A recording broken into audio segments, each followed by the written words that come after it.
Hello friends, आज आपके साथ मैं शेयर कर रही हूँ क्लास 10th का ये पीरियोडिक असेसमेंट 1 का क्वेश्चन पेपर है 2025-26। संस्कृत का क्वेश्चन पेपर है डीएवी पब्लिक स्कूल का। ठीक है, मैक्सिमम मार्क्स आपके 40 हैं और जो आपको टाइम मिलेगा 1.5 आवर का मिलेगा। सेक्शन ए में आपको मतलब जो करना चाहिए, खंड का जो है इसमें आपको अनसीन पैसेज मिलेगा, मतलब अपठित गद्यांश है ये। इसे आप अच्छे से पढ़ लें क्योंकि इसी से रिलेटेड नीचे क्वेश्चन दिए गए हैं। आप जब इसे अच्छे से पढ़ लोगे तो नीचे के आंसर बड़े आराम से कर पाओगे। ठीक है, जैसे यहाँ पे दिया है क्वेश्चन नंबर 1 में, पहले इसको पढ़ें अच्छे से तभी आंसर कर पाओगे। ठीक है, तो यहाँ एक पदेन का मतलब है आप 1 वर्ड में इसका आंसर दे सकते हो इन दोनों क्वेश्चन का। ठीक है, फिर यहाँ पे लिखा है पूर्ण वाक्य, मतलब फुल सेंटेंस में आपको आंसर करना है इसका सेकंड वाले क्वेश्चन का। समझ गए। फिर थर्ड में दे रखा है, इसके लिए आपको उपयुक्त शीर्षक चाहिए। शीर्षक मतलब टाइटल चाहिए, जो पैराग्राफ लिख रखा है इसके लिए आपको, ठीक है, एप्रोप्रिएट एक वो देंगे टाइटल। फिर आता है आपका क्वेश्चन नंबर 4 में दे रखा है यहाँ पर आरोहति इति क्रियापदस्य कृत पदम किम अस्ति। ठीक है, तो जो क्वेश्चन में पूछा गया है उसके अनुसार आपको इसका आंसर देना है। फिर यहाँ पे जो आपको इसका विशेषण पद बताना है, प्राणी के लिए विशेषण शब्द क्या यूज़ किया गया है वो आपको बताना है। ठीक है, उसके बाद नेक्स्ट क्वेश्चन पे हम जाएंगे। अब आ जाते हैं हम खंड ख पर। खंड ख में जो है ये भी 5 मार्क का है और ये रचनात्मक कार्य, मतलब ये क्रिएटिव राइटिंग के लिए है। ठीक है, तो यहाँ पर देखो आपको नीचे जो है एक लेटर लिख रखा है, इस लेटर में फिल इन द ब्लैंक्स की फॉर्म में दे रखा है। नीचे आपको हेल्प बॉक्स भी दे रखा है, तो इस हेल्प बॉक्स की मतलब लेके और तब आपको ये 10 के 10 पॉइंट यहाँ पर मतलब प्लेस जो है ये फिल करने हैं।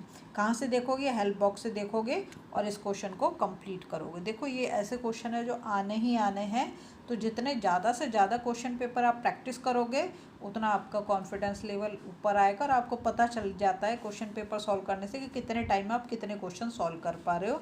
अगर आपकी स्पीड स्लो है तो आप उसको भी बोर्ड तक आराम से ठीक कर सकते हो। ठीक है, इसके बाद आता है हमारा नेक्स्ट, अब आता है खंड ग। खंड ग जो 15 मार्क्स का, और ये तुम्हारा जो है क्या करना चाहिए, ग्रामर पोर्शन है। ठीक है, फर्स्ट में आपको दे रखे हैं 4, तो यहाँ पर आपको संधि करनी है, तो संधि विच्छेद, जैसे ये संधि विच्छेद दे रखा है तो इसकी तो आपको संधि करनी है, और ये जो दे रखी है संधि दे रखी है तो इसको आपको संधि विच्छेद करना है। इसको आपको संधि करना है, इसको आपको संधि विच्छेद करना है। ठीक है, तो क्वेश्चन को पहले अच्छे से पढ़ लें, उसके बाद ही आगे जाएं। फिर आता है आपका क्वेश्चन नंबर 4। यहाँ पर जो है प्रत्यय संयोजन और विभाज्य करना है आपको। जैसे यहाँ पे क्या करोगे, यहाँ पर तो आपको संयोजन करना है, यहाँ पर आपको विभाजन करना है। ठीक है, यहाँ पर आपको विभाजन करना है और यहाँ पर आपको संयोजन। ठीक है, तो दोनों को मिला के एक हम लिखेंगे।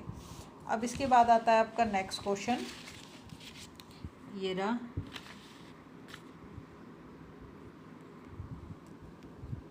पढ़ लो इसको अच्छे से। यहाँ लिखा है काल बोधक शब्द आपको यूज़ करना, मतलब टाइम।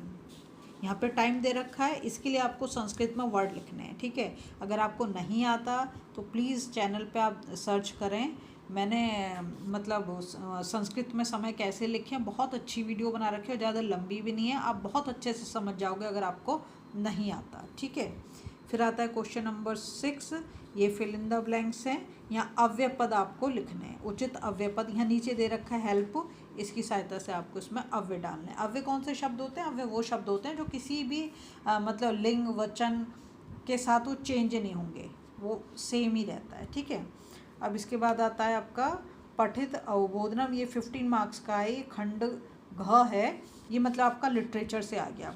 तो ये देखो इस पैसेज को पहले अच्छे से पढ़ लो, उसके नीचे फिर जो क्वेश्चन दे रखे हैं उसके आपको आंसर करने हैं। ठीक है, तो यहाँ पर पैसेज को पहले अच्छे से पढ़ने के बाद फर्स्ट जो दोनों क्वेश्चन दे रखे हैं इसके आंसर आपको 1 वर्ड में देना है, और जो सेकंड दे रखे हैं इनको आपको मतलब फुल सेंटेंस में आंसर करना है। और यहाँ पर जो पूछ रहा है उसके अकॉर्डिंग, जैसे यहाँ विशेषण पद पूछ लिया, ये दिख रहा है सकलम ब्रह्मांड, तो इसमें विशेषण पद क्या है भाई, एडजेक्टिव, तो सकलम हो गया। ठीक है, फिर यहाँ पे क्रियापद पूछा है इसमें भजनते में, तो ये आपको बताना है। इसके बाद आता है क्वेश्चन नंबर 8 में दे रखा है अच्छा, ये देखो, पहले इस पैसेज को अच्छे से पढ़ लो, फिर से रिलेटेड जो क्वेश्चन दिए गए हैं उनके आपको आंसर करने हैं।